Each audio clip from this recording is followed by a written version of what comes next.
Hi everyone, I'm Shayley and today I'll be presenting my audit of place based on a 3 kilometre walk from a neighbourhood in Goulburn to the city centre. I'll start by defining a health impact assessment, which is what has been used to assess the built environment on my walk. So a health impact assessment is a combination of procedures, methods and tools used to evaluate the potential health effects of a policy, program or project. Using qualitative, quantitative and participatory techniques, HIA aims to produce recommendations that will help decision makers and other stakeholders make choices about alternatives and improvements to prevent disease and injury and to actively promote health. This slide just shows where I actually walked for the assessment from a Google Maps screenshot. On my walk, I used the Audit toolkit developed from Professor Susan Thompson at the University of New South Wales, which allowed for a qualitative analysis of the built environment. This Audit toolkit has 6 areas of assessment.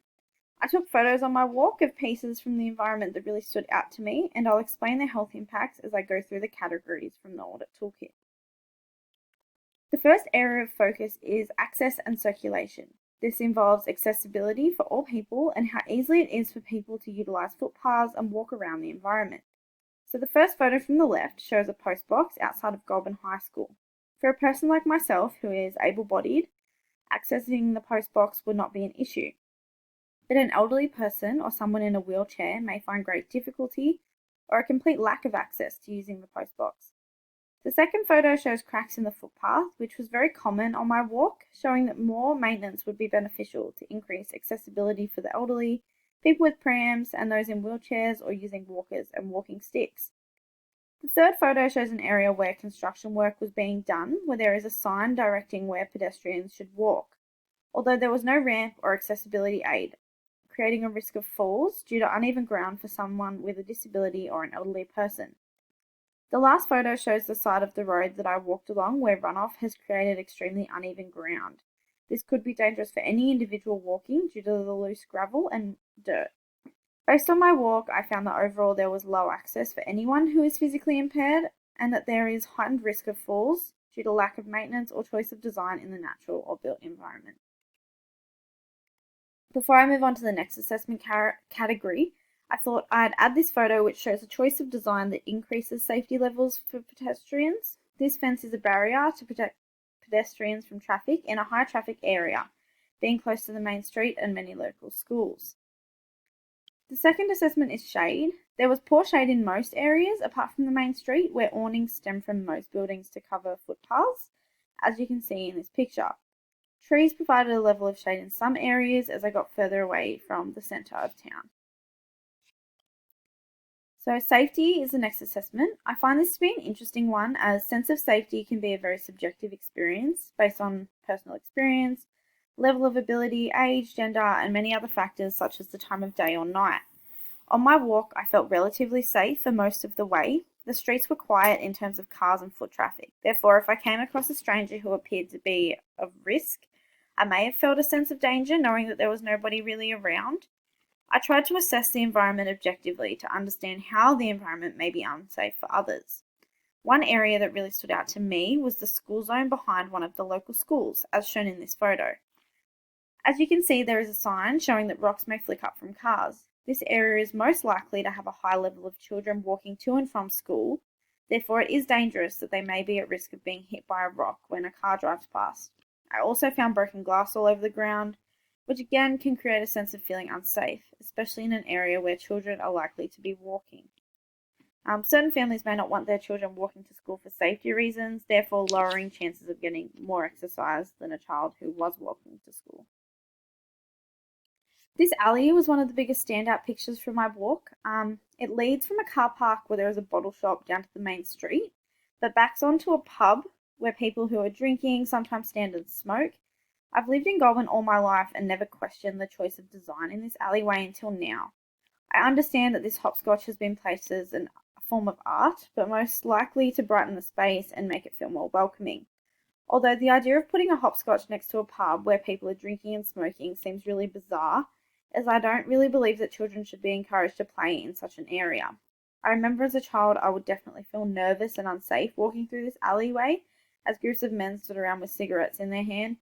When assessing the safety of the neighbourhood as a whole, I found that there would be a greater sense of safety in daylight hours, although areas with low foot traffic during the day may also feel dangerous to some people.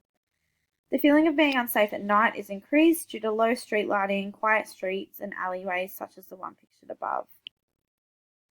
The main modes of transport in Goulburn are walking and driving. People also cycle and take buses.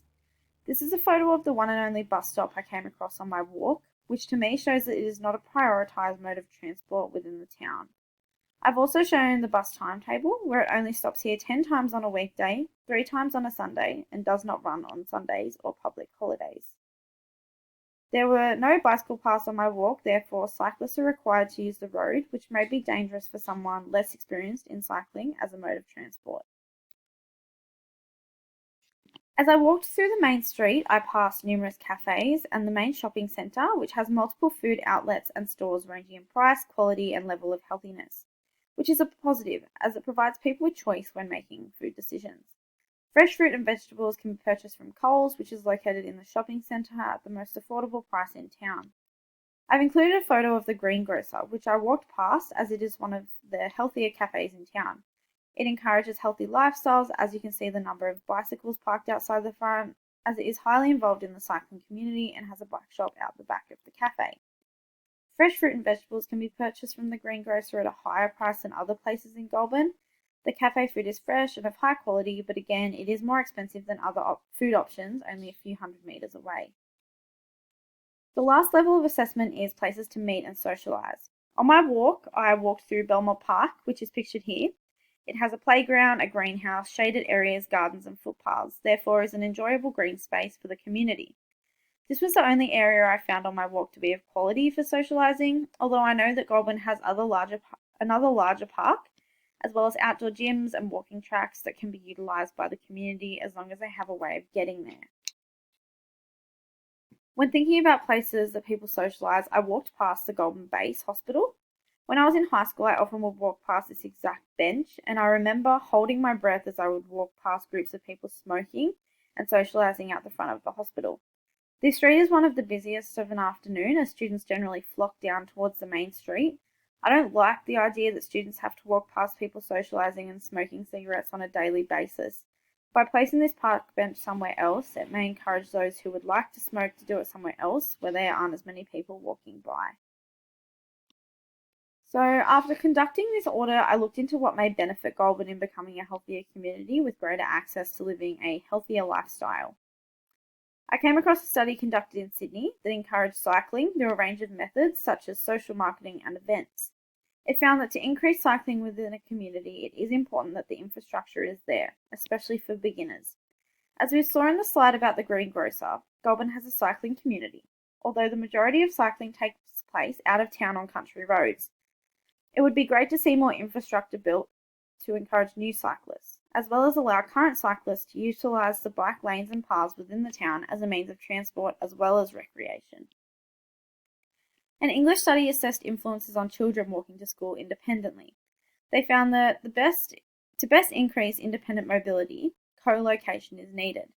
Co-location involves neighbourhoods being designed to incorporate business and retail outlets amongst housing and sport facilities, so that ease of access is increased and greater sense of community is achieved.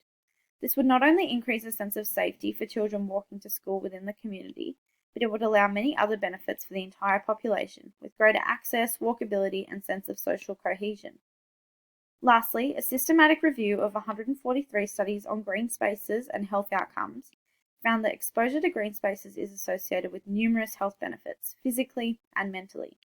More green spaces within neighbourhoods outside of the town centre would provide health benefits to those that may not have physical access to the main parks, outdoor gyms, and walking tracks. This could increase a sense of community within neighbourhoods where people can meet and socialise with those that live near them. When reflecting on the town that I grew up in, I can see where many improvements have been made towards a more healthy and sustainable community through new walking tracks, installation of outdoor gyms, and upgrades to the parks. But after conducting this assessment, I still believe there is great room for improvement, and I hope that as we shift in the future towards a more multidisciplinary approach toward community design, that we see the impacts of public health input into ensuring communities are best designed for the health of the population. And these are my references. Thank you for listening.